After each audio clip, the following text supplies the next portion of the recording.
Yamal qui revient, qui est revenu, et Baldé aussi qui sera de retour aussi, hein. Ça c'est important, il s'est entraîné complètement. Mine de rien, c'est important parce que derrière, il n'y a pas grand monde, hein. Gérard Martin, c'est quand même pas le même niveau. Mais oui, Lamine Yamal qui est revenu face à la Real Sociedad. Mais sincèrement, je regardais le match. C'est une entrée, mais j'ai pris un plaisir à regarder ce joueur jouer. Je sais pas si, voilà, Daniele a parlé de Super Mario tout à l'heure. Je vais vous parler de FIFA. Quand tu prends une équipe sur FIFA, juste parce que tu as envie de jouer avec un seul joueur, genre tu prends l'Argentine et tu fais que des passes à Messi parce que tu as juste envie de voir Messi avec le Hmm. ballon. Et ben moi, j'étais devant ma télé et j'étais là à dire, mais mettez le ballon dans les pieds de Lamine Yamal. On a envie de kiffer, on a envie de voir la magie de Lamine Yamal parce que sincèrement, c'était sensationnel. Il est rentré. Deuxième Hmm. ballon qui touche, il fait la différence, il fait une passe décisive. Et sincèrement, c'est le type de moment comme ça, c'est le type d'impact sur une partie qui arrive pas tous les jours, qui arrive pas si souvent. Il y a très peu de joueurs par génération qui arrivent à te faire autant lever de ta chaise comme ça devant des matchs. Et la Yamal, il en fait partie. Et c'est un plaisir dingue qu'on soit fan du Barça ou pas, ou qu'on regarde juste le match parce qu'on est fan de foot. Sincèrement, c'est sublime et c'est une mauvaise nouvelle pour le Paris Saint-Germain parce que il est revenu après quasiment un mois d'absence et il était déjà à son meilleur niveau. Il faisait des différences dans les petits périmètres. Il avait de la vitesse, il avait une bonne passe. Il a fait des caviars du pied droit. Il met une passe décisive du pied droit. Il met sur une autre action où Lewandowski met le ballon sur la barre. Ça vient encore une fois d'une passe magnifique de Lamine Yamal du pied droit. Donc sincèrement, on sent qu'il est très motivé pour ce match et on sait qu'il est très motivé pour ce match. Et je suis arrivé à Barcelone aujourd'hui, hein. C'est pour ça que je vous ai parlé en catalan Mhm. pour dire bonsoir, hein. J'étais pas devenu fou. Et ici, les gens ont vraiment envie de voir Lamine Yamal briller face au Paris Saint-Germain.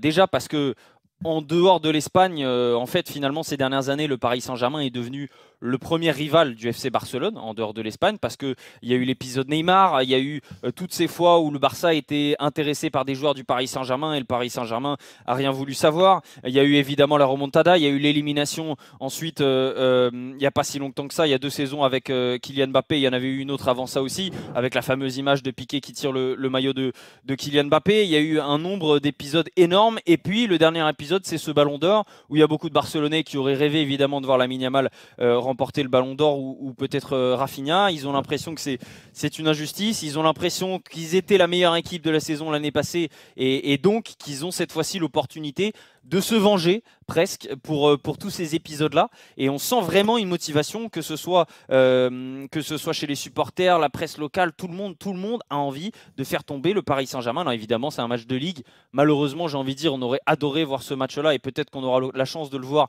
plus tard dans la compétition. Mais c'est sincèrement un match qui a une saveur particulière. La seule chose qui est dommage, c'est qu'il y a C'est énormément de ça. blessés du côté Est-ce parisien. qu'on en parle vraiment en Catalogne, à Barcelone, en disant OK, si Oui. on les bat, c'est une chose, ce sera une petite revanche, certes.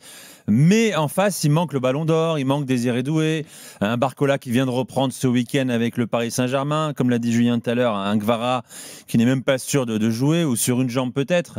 Est-ce qu'on relativise un petit peu la dimension de ce choc-là quand même?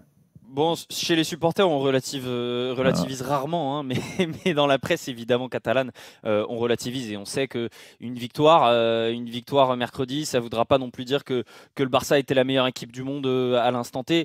Maintenant, en fait, les blessures du côté parisien font que le match est un petit peu moins équilibré et que c'est difficile de ne pas dire que le Barça est favori de ce match-là, même si Rafinha n'est pas là, même si Johan Garcia n'est pas là. Bon, à domicile comme ça, avec les joueurs qu'ils ont, avec la motivation qu'ils ont et avec le nombre de blessés en face, évidemment le Barça doit gagner ce match et s'ils le font pas, ce sera un énorme résultat de la part du Paris Saint-Germain. Mais c'est vrai que ça n'aura pas la même saveur. Mine de rien, ça n'aura pas la même saveur. Mais vous savez comment ça fonctionne, hein. Là maintenant, on parle des blessés, mais dans quelques mois, la plupart des gens auront oublié qui était là ou pas ce jour-là. Donc ça va être un match quand même important et c'est aussi le premier vrai choc auquel vont pouvoir assister les supporters du Barça cette saison parce que ils n'avaient pas eu de match à domicile en début de saison. Ils ont ensuite eu 2 matchs de suite dans un stade de 6000 places au centre d'entraînement. Ils ont joué au Montjuic face à la Real Sociedad, donc match très sympa évidemment, mais c'est pas un choc de cette dimension. Et cette fois-ci, ils retrouvent vraiment les nuits vraiment qui importent quand tu es un club comme le FC Barcelone. Et ils ont envie évidemment de montrer qu'ils sont les meilleurs du monde. Et eux, en tout cas, ils en sont persuadés, ils en étaient déjà persuadés la saison passée. Bon, d'ailleurs, le nouveau Nou Camp, c'est pour quand officiellement, Edgar?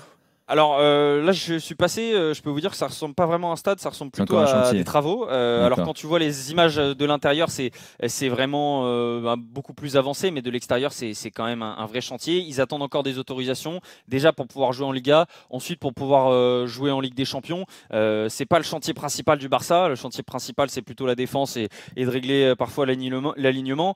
Mais une fois qu'ils auront réglé ça, ils pourront tranquillement s'installer au Camp Nou et on a hâte aussi de retrouver le Camp Nou quand même. Ça fait un bail. Bon, Julien, tu sens comment ce match, toi? Il n'y aura rien d'infamant à perdre mercredi soir contre le Barça.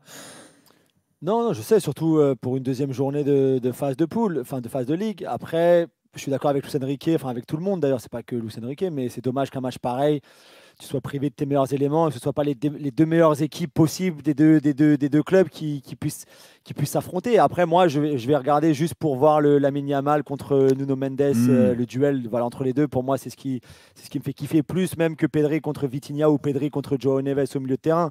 Pour moi, c'est vraiment Lamine contre Nuno Mendes et voir si Nuno Mendes peut, comme il l'a fait l'année dernière avec d'autres ailiers droits, donc, comment il va se comporter contre le meilleur ailier droit actuel. Et en Ligue des Nations, il avait été très bon contre lui avec le Portugal aussi. Oui. Donc ça va être vraiment très intéressant. Il y a des infos concernant le PSG qui viennent de tomber, d'Arthur Perrault. Fabien Ruiz sera bien là. Joao Neves aussi, remis à temps pour être du voyage en Catalogne. Kvaratskhelia n'a pas participé à l'entraînement ce lundi à 17h. Il pourrait être quand même dans le groupe pour affronter le Barça. Aucun risque ne sera pris par le staff parisien. Voilà ce qu'on sait ce soir. Et Désiré Doué est forfait, bien sûr, pour ce déplacement. Ouais, Edgar. Et Julien parlait de Nuno Mendes. Je pense que ça va être un joueur très intéressant, très important. Les latéraux et aussi les milieux de terrain, aussi dans la projection.